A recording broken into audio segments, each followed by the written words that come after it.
Morning everyone.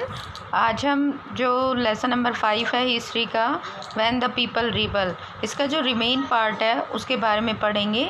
अब तक हमने पढ़ा कि किस तरह से ये जो रिबलियन है ये फैला, जो क्या कारण क्या थे, मतलब क्यों पीजेंट्स और सिपाही इसके अगेंस्ट थे, क्यों जो उन्होंने ब्रिटिश ने जो रिफॉर्म्स किए थे या सुधार किए थे उसका क्या गलत या उल्टा प्रभाव पड़ा था कि जो भारतीय जो रूढ़िवादी या कट्टरपंथी जो लोग थे वो अंग्रेज़ों के विरुद्ध हो गए थे। अब आता है म्यूटनी बिकम्स अ पॉपुलर रिबलियन, कि किस तरह से ये एक पॉपुलर प्रसिद्ध विद्रोह बन गया। A large number of a people believe that they have a common enemy and rose. अच्छा, ये तो हम पढ़ चुके ना, केवल चलो। A large number of people believed that they have a common enemy and rose up against the enemy at the same time. बड़े स्तर पर लोगों को ये महसूस होने लगा कि जो उनका दुश्मन है वो कॉमन है, यानी कि सभी लोगों को, चाहे वो व्यापारी थे, मनी लैंडर्स थे, किसान थे, सिपाही थे, सभी को अंग्रेज़ों से दिक्कत थी। For such a situation to develop, people have a organized communicate. और फिर एक इस तरह की सिचुएशन क्रिएट हो गई कि लोग ऑर्गेनाइज, संगठित होने लगे, एक दूसरे से विचार विमर्श करने लगे, कम्युनिकेट करने लगे, take initiative and display the confidence of turn the situation around. और इस तरह से उन लोगों में विश्वास जागृत हुआ और सिचुएशन जो है, परिस्थिति जो है बदल गई। In May 1857 English East India Company faced a massive rebellion. मई 1857 में जो ईस्ट इंडिया कंपनी थी उसे एक बहुत ही बड़े विद्रोह का सामना करना पड़ा। In several places sepoy mutinied beginning from Meerut and a large number of people from different sections of society rose up rebellion। और जो मेरठ के जो सिपाहियों से जो विद्रोह शुरू हुआ था वो एक बड़े स्तर पर लोगों के डिफरेंट सेक्शंस में, डिफरेंट वर्गों में, ग्रुप में एक विद्रोह का रूप धारण कर चुका था। It considered as the biggest arm resistance to colonialism in the 19th century. इसको एक बहुत ही बड़े विद्रोह के रूप में देखा जाता है उपनिवेशवाद के विरुद्ध। फ्रॉम मेरठ टू दिल्ली, मेरठ से दिल्ली तक। On 20 March 1857 Mangal Pandey was hang to death for attacking officers in a Barrackpore. 29 मार्च 1857 को मंगल पांडे को क्या किया गया, बैरकपुर छावनी में ऑफिसर के ऊपर अटैक करने के लिए फांसी की सज़ा सुनाई गई। सम सिपाही of regiments Meerut refuse to do army drill using a new cartridge. दूसरा, जो मेरठ की आर्मी थी, जो मेरठ में जो आर्मी की छावनी थी उसमें जो भारतीय सैनिक थे उनको इस तरह के कार्टेज, यानी कि वो हथगोले जो होते हैं, हाथ से फेंके जाते हैं, वो दिए गए, जिसमें ये संदेह था कि उनके ऊपर जो कोटेड, यानी कि उनके ऊपर जो लेयर है उस पर काव और पिग की, यानी कि गाय और सूअर की चर्बी चढ़ी हुई थी। और 9 मई 1857-85, अब क्या उसका विरोध उन सिपाहियों ने क्यों किया? क्योंकि जब वो हथगोले वो फेंकते थे, वो कार्टेज जब वो फेंकते थे वो लोग, तो उन्हें मुंह से काट कर और फिर फेंकना होता था। और जो हिंदू धर्म के जो भी सिपाही थे वो गाय को पवित्र मानते और वो ऐसा नहीं कर सकते थे, और जो मुस्लिम धर्म के थे वो सूअर को बहुत ही गंदा या पवित्र मानते थे, तो वो वहाँ पर उसको नहीं यूज़ करना चाहते थे। उन्होंने इसको यूज़ करने से मना कर दिया। फिर क्या हुआ भाई,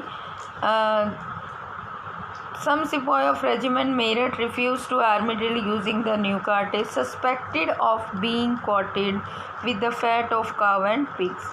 On 9th May 1857, 85 sepoy were dismissed from services and sentenced to 10 years in a jail for disobeying their officers। और इस तरह से 9 मई को बहुत सारे जो वहाँ के 85 जो सिपाही थे उन्हें सस्पेंड कर दिया और उन्हें 10 साल के लिए जेल में डाल दिया। The soldiers release the imprisoned sipahi from the Meerut jail on 10। जो बाकी बचे हुए सिपाही थे उन्होंने 10 मई को उन जो जो उनके सिपाही दोस्तों को कैदी बनाया गया था उन्हें रिलीज़ करा दिया। The soldiers were determined to bring to the end of the rule. अब सोल्जर्स ने अपना लक्ष्य निर्धारित कर लिया कि कंट्री को इनके शासन से मुक्त कराना है अंग्रेज़ों के। द सिपाही road all night of 10th में and reach Delhi in early hours next morning. सिपाही सारी रात चलकर सुबह अगली 10 मई की सुबह दिल्ली पहुंच गए। Triumphant soldiers gathered in Red Fort for demanding to meet Badshah. वो रेड फोर्ट में इकट्ठा हो गए और उन्होंने बादशाह से मुलाकात की मांग की। Indian states to fight the British. जो भारतीय जो राज्य थे वो ब्रिटिश से फाइट, अब उन्होंने यही पढ़ रहे थे। Bahadur Shah Zafar expected the demand and wrote letters to all the chief and rules of the. Bahadur Shah Zafar ने उनकी डिमांड मान ली और उन्होंने जो भी अदर स्टेट के जो नवाब थे, जो भी सम्राट थे, उन सबको लेटर लिखा कि वो इस कॉन्फिडेंसरी में या अंग्रेज़ों के विरुद्ध जो ये फाइट है, युद्ध है, इसमें उनका साथ दें। The Mughal dynasty had rule over a very large part of country. क्योंकि मुग़ल डायनेस्टी का पूरे कंट्री पर एक बड़े एरिया पर उनका शासन था। Small rules and chief control different territories were their threatened by the expansion on a British rule.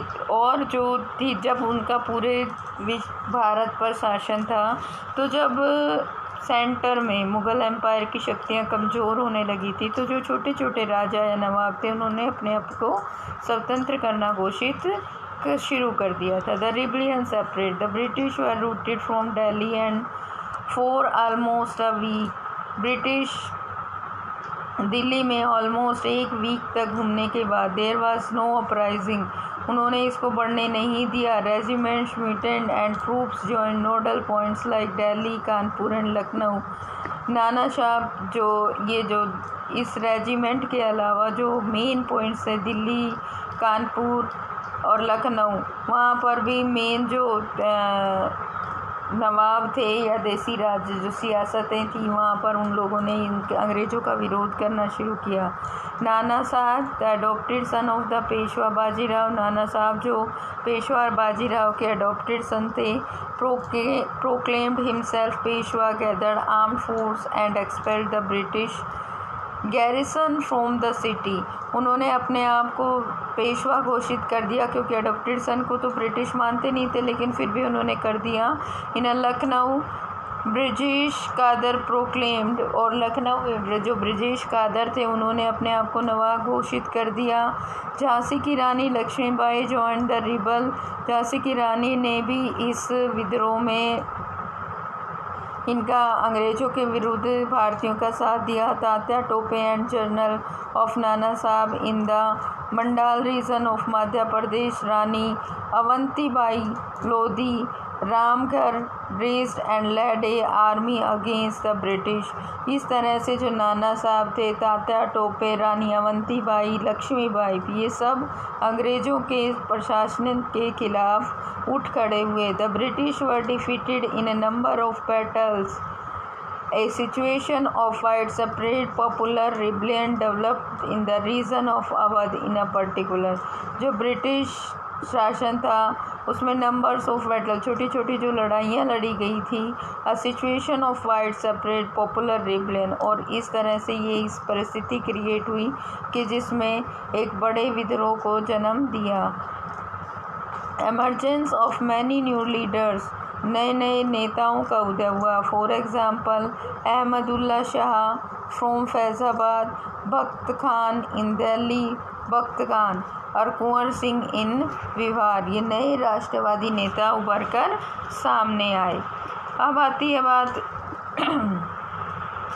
The company fight backs. Company ने इस रिबेलियन को कैसे दबा दिया और इस क्रांति के भारतीय समाज पर या लोगों पर क्या प्रभाव पड़े और उन्हें इसका क्या खामियाजा भुगतना पड़ा, ये हम नेक्स्ट वीडियो में पढ़ेंगे।